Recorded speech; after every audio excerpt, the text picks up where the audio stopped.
কেনেকৈ হৈছে চাকা তোৰ নিচিনা মানে ধুনীয়া হৈছে আমাৰ ই নাই নেকি অ' কোনি জোঁৱাই কোন যোৱায় থানু জোঁৱাই সেই কিয় থানো বুলি কৈছ কলিজা খাব তোৰে মই এই এতিয়া মইহে তাৰ কলিজা খাম এতিয়া আচাইছা নহয় মোৰ ভনী জোঁৱাই হ'ব হ'ব ককায়েকৰ সন্মান আছে চুপ থাক তই মোৰ ভনী এই ককাকীটো বহুত শনি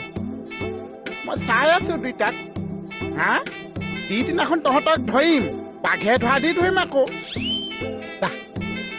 ক'লে ওলাই আহ যা ক'লে যাম অকণ ফুৰিবলৈ ওলাই যাম যা নাযাওঁ মোৰ টোপনি আহিছে মই শুম তই কাক না বুলি কৈছ হা তই কাক না বুলি ক'বলৈ সাহ পাইছ যাম যাম যাম যাম যাম যা শুই শুই তেজ পানী কৰিবলৈ আহিছে